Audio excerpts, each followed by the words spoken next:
Memarlıq incisi yoxsa qanunsuzluq zirvəsi? Heydər Əliyev mərkəzinin kölgəsində gecəqondu mədəniyyəti. Bakının mərkəzində memarlıq dünyasının şah əsərlərindən sayılan Heydər Əliyev mərkəzinin bircə addımlığında Həsənoğlu küçəsində məşhur Nezih restoranının düz arxasındakı hündür mərtəbəli binanın damında baş verənlər şəhərsalma tarixinə düşəcək cürətdən xəbər verir. Təqdim edilən görüntülərə baxanda insan sadəcə heyrətə gəlir. Müasir hündür mərtəbəli binanın damında sanki göydələnlə kənd evini sintez eləmək istəyən bir dahi peyda olub. Binanın zirvəsində ucaldılan bu eybəcər mansardlar və plastik pəncərəli gözətçi budkaları paytaxtın estetikasına vurulan növbəti vizual zərbədir.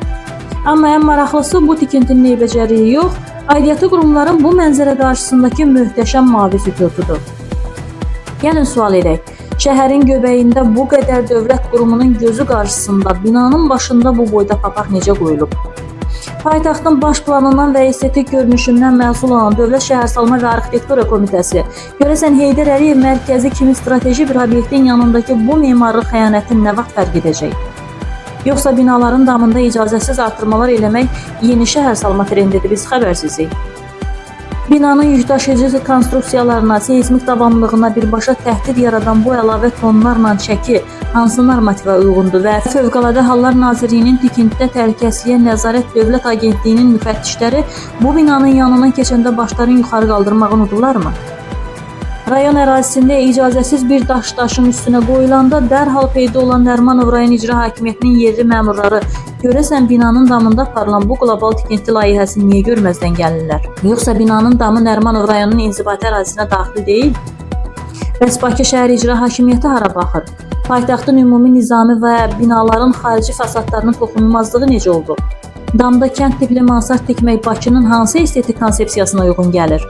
Azərbaycan Respublikasının Şəhərsalma və Tikinti Məcəlləsi, həmçinin Mənzil Məcəlləsi açıq-aydın deyir ki, çoxmənzilli binanın damı sakinlərin müştərək paylı mülkiyyətidir və orada heç kim öz başına tikinti apara bilməz.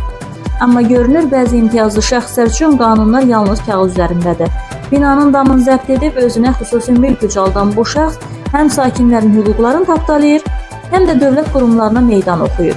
İndi isə maraqlıdır, aidiyyatı qurumlar açıq-aşkar görünən bu qanunsuzluğu aradan qaldırmaq üçün hərəkətə keçəcəklər, yoxsa baxarıq, araşdırarıq bəhanələri ilə vaxt qazanmağa davam edəcəklər. Şəhərin mərkəzini gecəqondu məhəllələrinə çevirən bu zehniyyətə nə vaxt dur deyiləcək? Söz sizindir, hörmətli rəsmilər.